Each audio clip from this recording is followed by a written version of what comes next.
Hello Stampers, my name is Linda Bedinger and I'm an independent Stampin' Up! Demonstrator in Denver, Colorado, and this is my buddy Puccini who keeps me company in the craft room. In fact, he's been laying all over all of my work yesterday and today. I can't get anything done.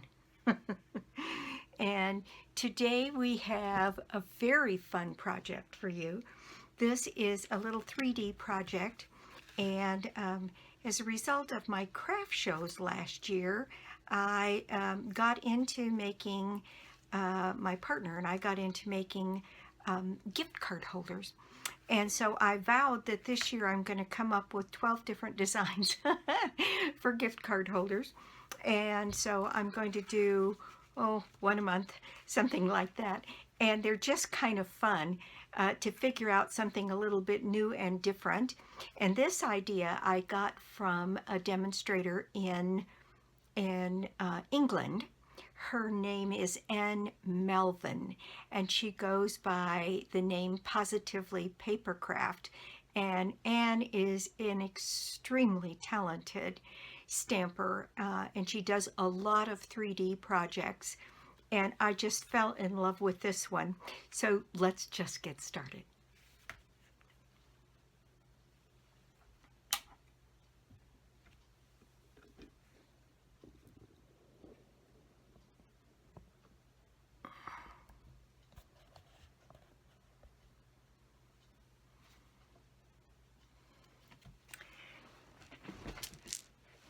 Okay, here is my project. Isn't that just darling?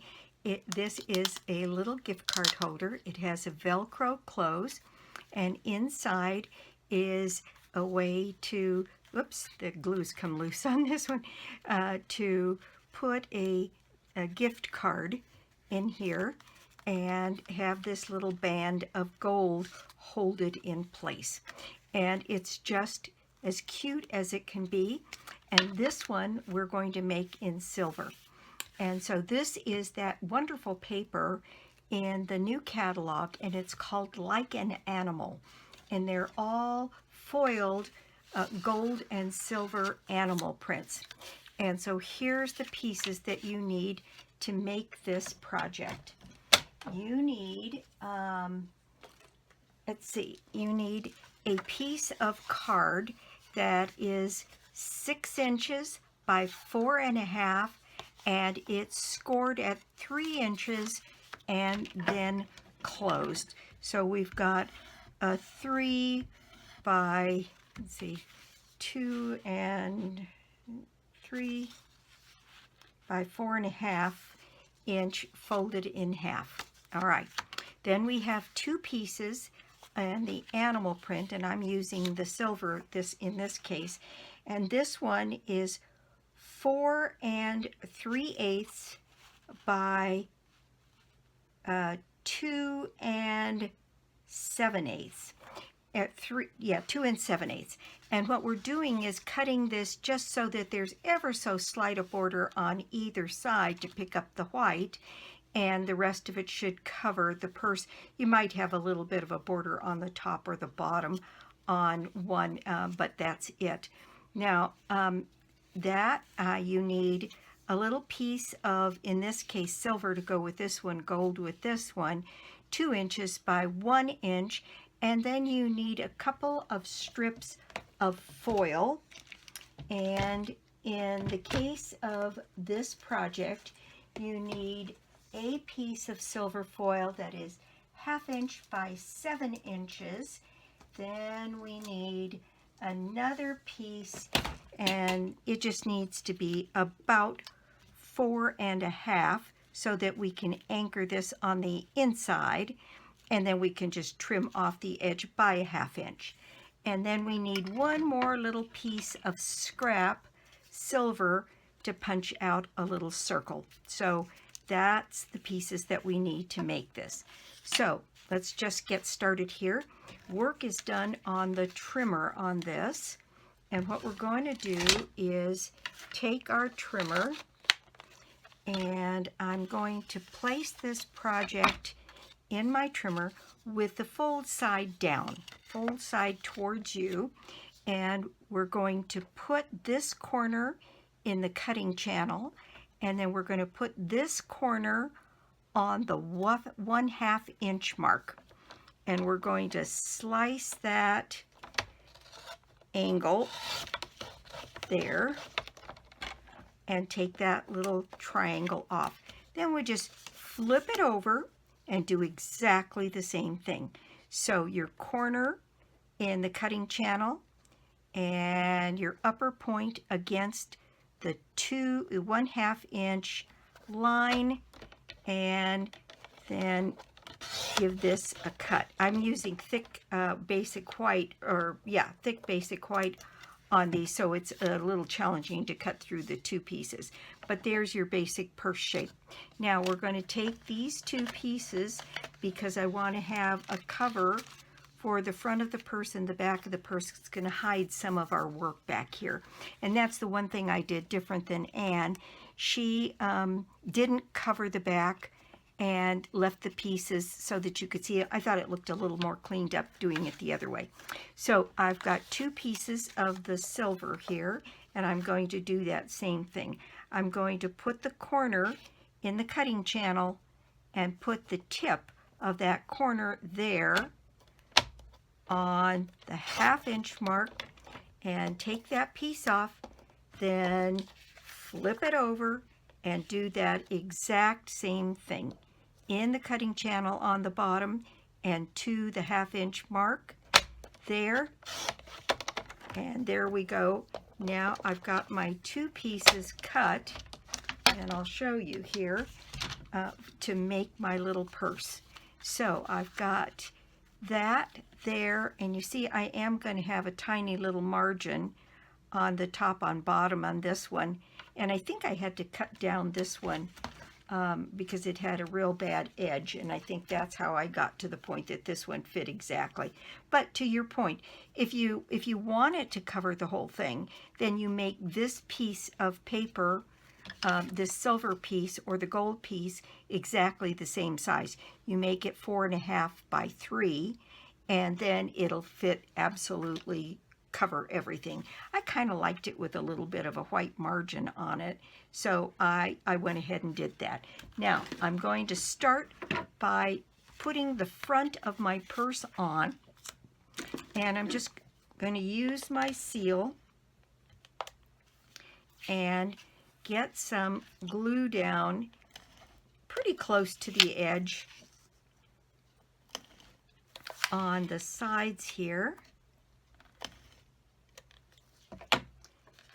and maybe across the center. Okay, and then I'm going to set this down so that it has the same margin top and bottom and side to side. And there we go. There's the front of our little purse done. Now we're going to take this silver piece and we're going to score it. It's 2 inches by 1 inch, and we need a little score at 1 inch, and gently.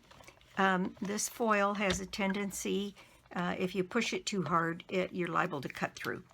Okay, so here we go. I've got my piece scored there, and I'm just going to fold that over, and that's going to go on the back of this and become our little tab for the purse. Now, on this one, I used a corner rounder, an old corner rounder that I have here that's got just a tiny little corner that cuts off here. Now, if you don't have one of these, you can just take this piece and nip off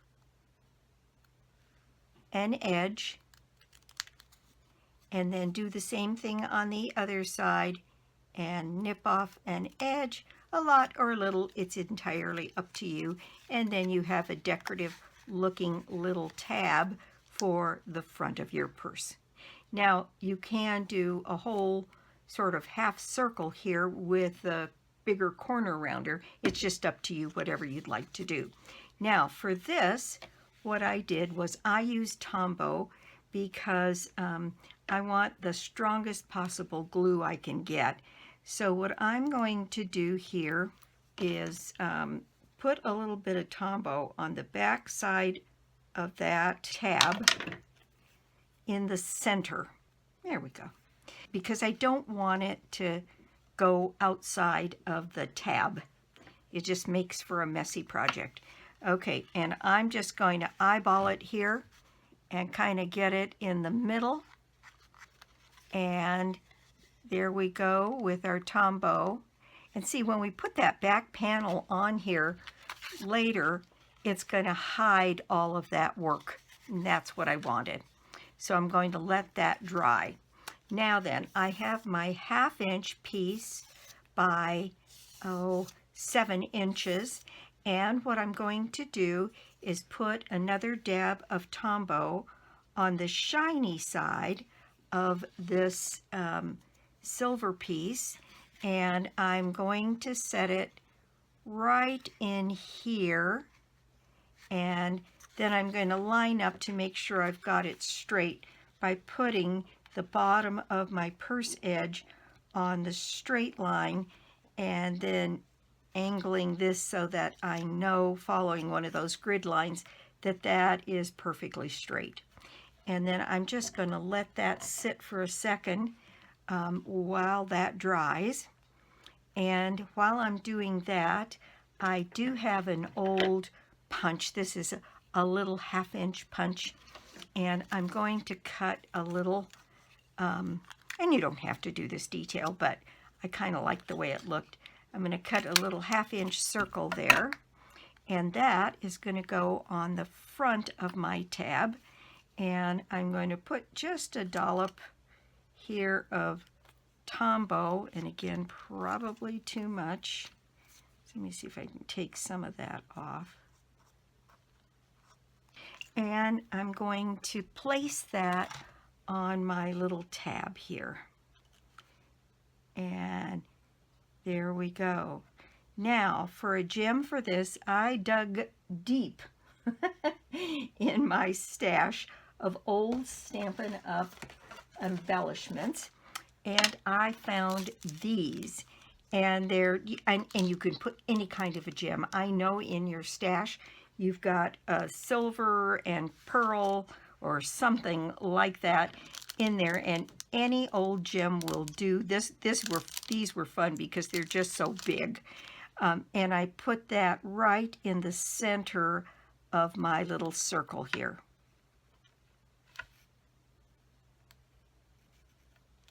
To create the look of a closure on my gem piece. All right, so now I'm going to take this piece, because I think this should be good and dry, and I'm going to twist it around like this and attach this other end over on this side. So I'm going to put a little bit of glue on the shiny side here, and I'm going to twist that around and put that on the back side of my purse. And I'm just going to hold that in place while Tombow gets its grip there. And I suppose you could do this with a little bit of tear tape, but that always scares me. I want something that's really, really, really going to hold. So I think that's on there pretty well. Then the last thing I have is I have, these were circles of the Velcro, but the circles were way too big for this. So I cut it in quarters. And when we made this in my card class, I think we actually cut them in half and used a little half moon. But I'm thinking that this this little quarter will work as well. And what I do is put this in place right here on my tab on the inside. And then you put the other piece of Velcro here on this piece of Velcro so that it matches. It wants to stick to you, but you put it on there so that little quarter piece matches the quarter piece underneath. And I guess I better use tweezers. I'm not having very good luck. And so there we go. Now, that's right on there. And the reason I do that is when I close it and this sticks to the purse, it's going to be in exactly the right place. And now it opens like that. And I've got it just perfectly set. All right, so there is my little purse, and this is all dry. But look at that in the back. I don't like the way that looks. So I'm going to take this other piece of Like an Animal, and I suppose I could have put some on the back of this handle, and maybe I will on the next one that I make, but this is going to hide most of that. So all I really need to do is add some seal to the back of this panel, and I just think these little purses are darling, and we'll mess around with some other designs through the year here. Oops, I'm out of tape. So I guess I'll use my dot runner here for the center. I've got plenty of seal on the outside, and I'm just going to set that down so that it's got a little bit of a margin and covers up all of the work in the back. Nobody will be the wiser. And there we have our little purse. Now, I have a piece of silver here that I'm going to set down right down here towards the bottom so that my credit card fits right in here, and you can see I've got room on either side for glue. So what I'm going to do is put a little bit of glue right here because I don't want to miss my aim on the silver piece. So if I put it down here, I know it's in the right place. So there we go. Then I'm going to place this piece across the bottom here and let Tombow get its grip. Hang on to that a second. And then I am going to snip these edges off so we've got a perfect fit.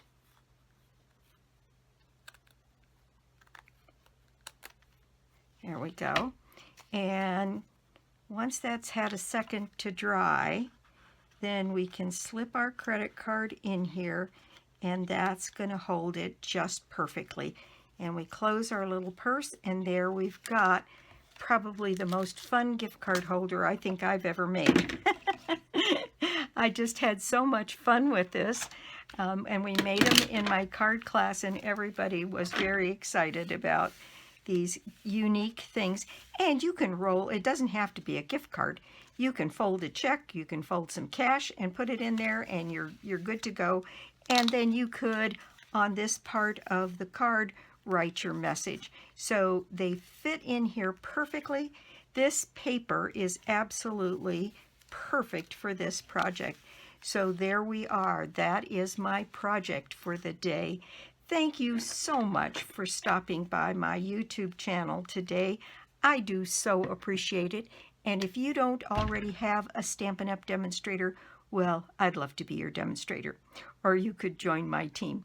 There's a special join offer going on right now. It's in the back of the Sale-a-bration book. And if you didn't get catalogs from anyone and you would like to get catalogs, please just message me and get me your address, and I will be glad to put catalogs. Let me know whether you just need the current mini catalog for spring, or whether, and the Sale-a-bration, of course, and then whether or not you need the main catalog, which is good, I think, until May. But I'd be happy to send you one. I'd love to have you as a customer. Let's see. I also do a monthly drawing, a $60 shopping spree on me, and you get into the drawing by placing an order of any size on my store, lbettinger.stampinup.net, and you can get to it through my blog, www.inkandingenuity.com. There's lots of new things on my blog under Shop With Me. I've got gift certificates. I've got a loyalty program. There's just all kinds of things going on there. So get on there and kind of check it out. And I always sell off my retireds. So we're getting ready to sell, listing the retireds from the mini catalog that I'm not keeping. So my assistant Debbie is adding to that list all the time. And then that's it for me. Thank you again for stopping by. Like and subscribe this video. It helps me. And there's some links typically on the bottom of my page for Stampin' Up! Products and then non-Stampin' Up! Products. I'm an affiliate of Amazon, and if you use my link to go to Amazon, doesn't cost you a nickel more, but it helps me a great deal. So thanks again for stopping by, and I'll be back soon with more cards, more projects, and more tips. Bye!